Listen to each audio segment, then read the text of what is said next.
Hello, ladies and gentlemen, and welcome to this. I think it's the fourth episode Yeah. of the Hopkins podcast, the Hawk's Eye View.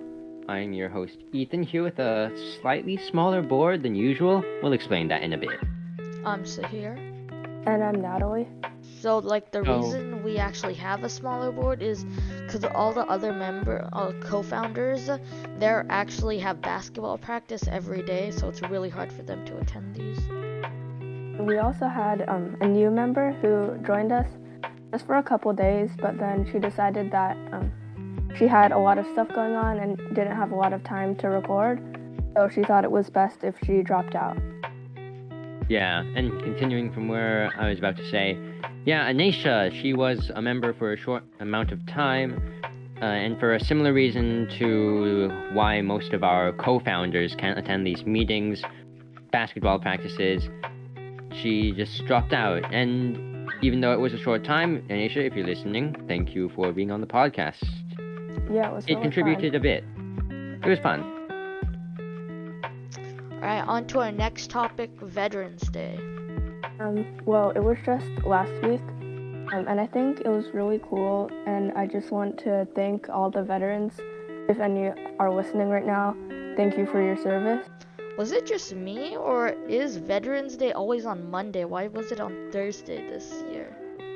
Oh yeah, I think Veterans Day, it's usually not on the day we celebrate it. Like, it's usually not on the Monday every year, but instead of just having it on the day that's most convenient to have off, like a Monday or Friday, they decided to have a day off on the actual day of Veterans Day.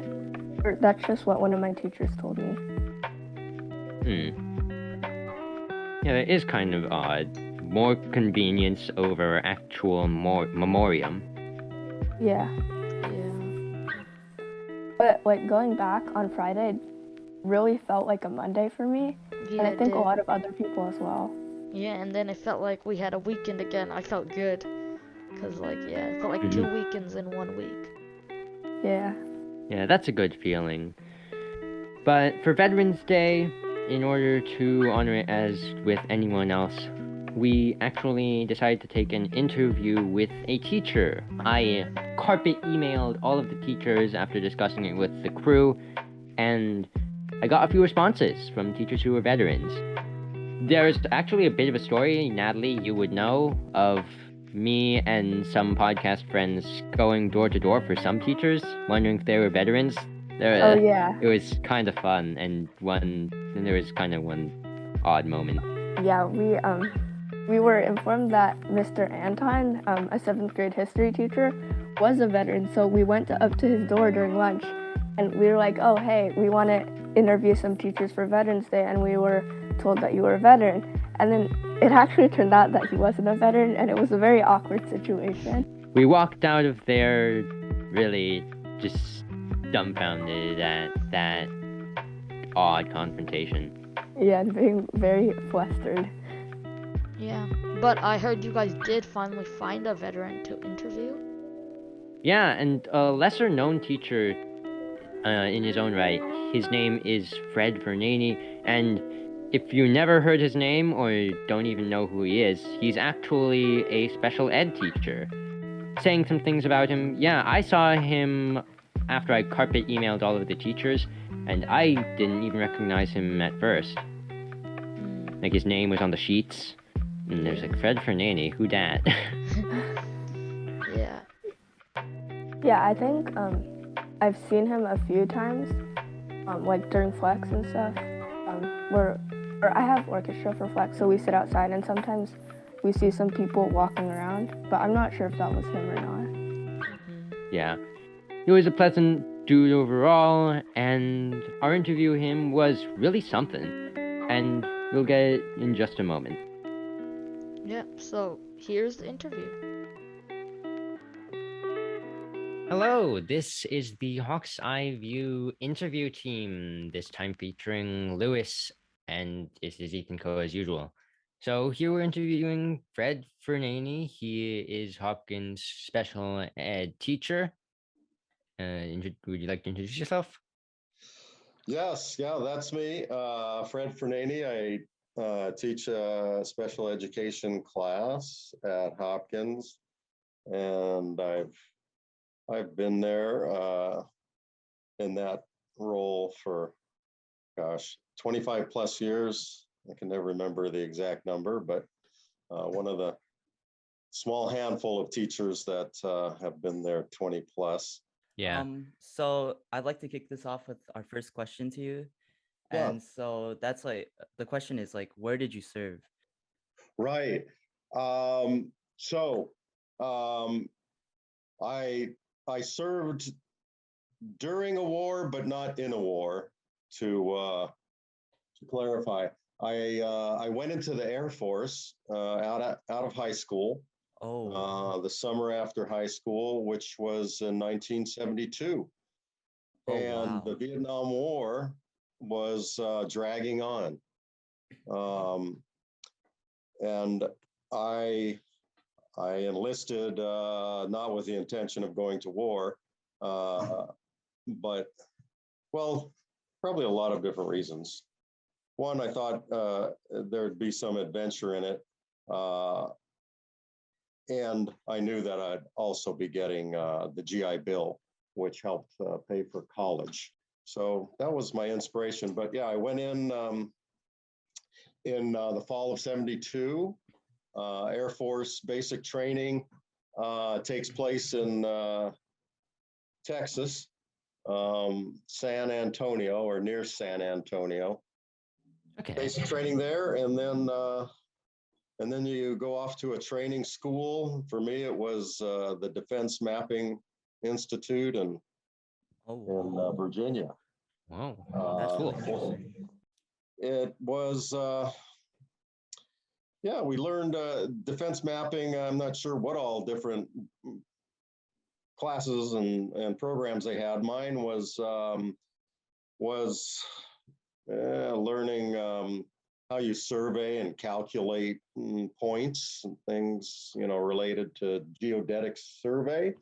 Okay. But it was really background for what they wanted me to learn, which was radar bombing. Oh man. Okay. That's interesting. Yeah, there's plenty of layers here. So, okay, so that was a lot of stuff. That was so a lot, yeah. just to summarize, you served in the army during the war, but didn't fight in that actual war. Went Air Force, to yeah, a few, not the Army, Air Force. Oh, sorry, Air Force. Went through a few different layers of school and learned everything you needed to. Okay. Right, correct. Mostly, no. Once I got to my base in which was in Louisiana near Shreveport, kind of I guess that's the northwestern corner of Louisiana. That's where we learned to apply that type, the training, the math, the survey calculating. Yeah, I think there's a big misconception about like the military in general. And like people believe that joining the military is like just fighting a war. And I think you've proven to us that there's a lot in the background, like people who aren't actually going but are supporting them. So that's really interesting. Yeah, right. That's very true. A lot of people do go in the military, knowing that it might be a career choice. And I, made friends that did stay in as a career choice. My goals were different, so I didn't stay in for the long haul. But needless to say, there's tons of jobs, thousands of jobs, because the military is each branch of the military is an enormous corporation. So you need support crew in every aspect. You have some choice, but not a lot. The recruiter basically lied and said, oh, you'll get to pick, you'll get one of, your 5 choices or something. And yeah, that was not the case. But it worked out okay. Yeah. Okay. And one quick thing, you've been talking mostly about getting into and experiences in the military. We just want to add one final thing. Was there anything on the road of leaving it and becoming a teacher? When did that pop into your mind? That kind of stuff?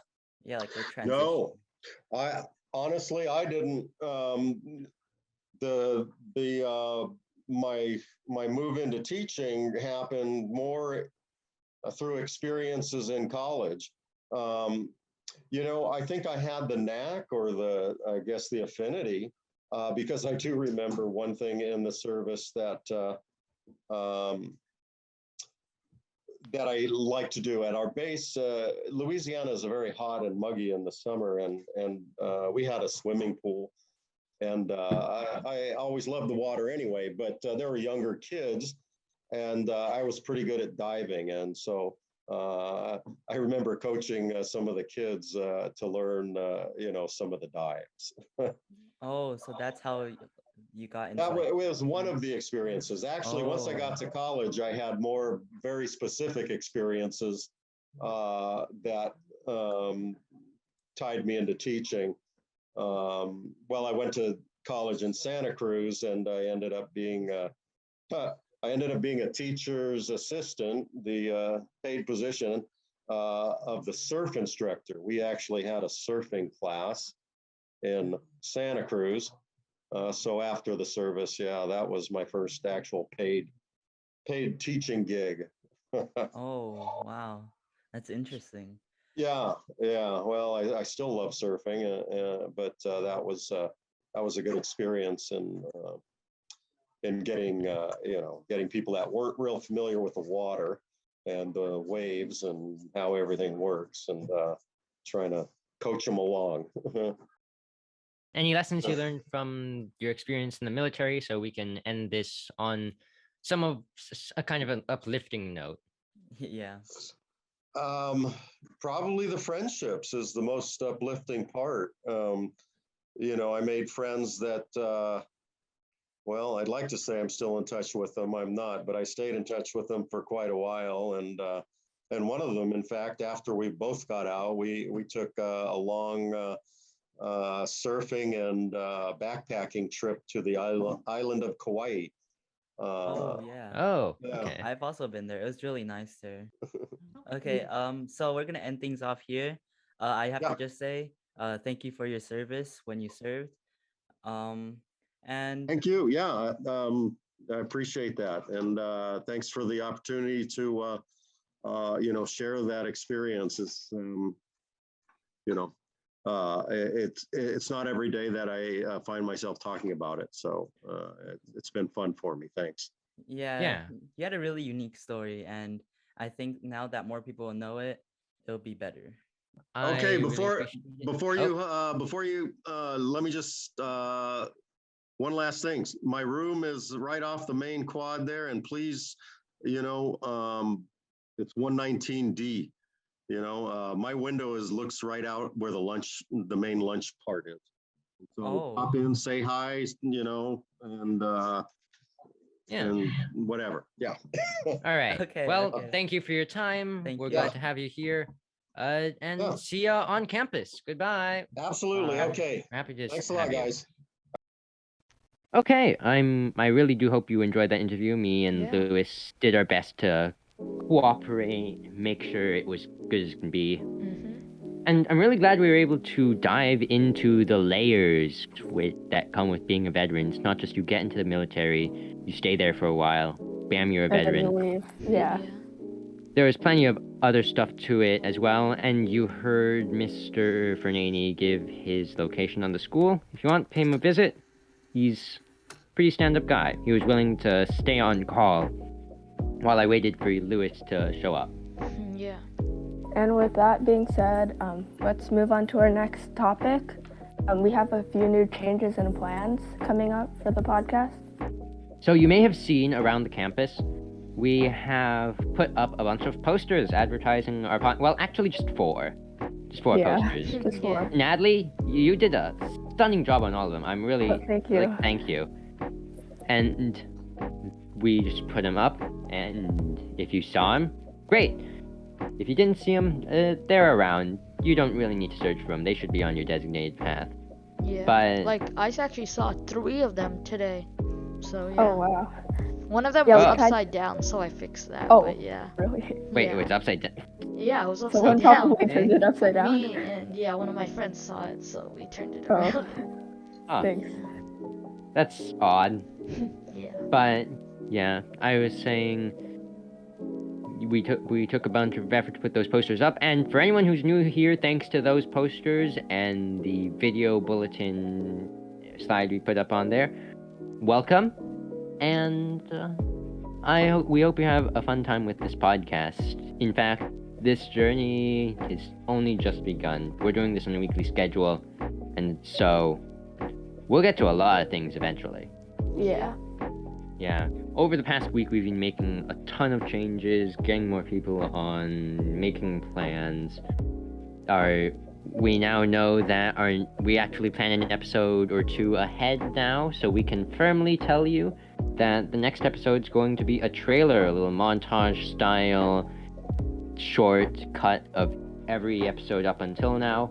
Yeah, like the third episode was kind of really long, so we'll have like a little shortened version of that if you don't want to listen to the full, like 40 minutes? Yeah, like an Yeah, hour or 47 something. minutes. Yeah. Well, yeah, we really apologize for the length of that video, but I just captured a ton of stuff out social. Like, let's do a retrospective on the podcast since this is the last episode before the trailer and Thanksgiving break. Yeah. Honestly, I think the podcast has been going great. Yeah. Like even ever since I joined the podcast, it's been really fun. Like this has only been the second episode, but working with all of you is really great. I really do think we can also improve, however. I think that the first episode was really our big peak. But we promised to deliver more things like that. Like, the first episode really had everything. You know, hard-hitting topics, comedy, two really resonating different subjects. Yeah. Any other comments you guys like to make on the podcast as a whole so far? Just thank you for listening. Yeah. And we really hope that we can make a lot more entertaining episodes in the future so that you keep listening. Yep. It is the Hawk's Eye View. That's how we do it here. That's how we roll. So stay tuned. And thank you for listening. Thank you Bye. for Yeah, listening. thanks so much for listening. We'll see you next time, and goodbye.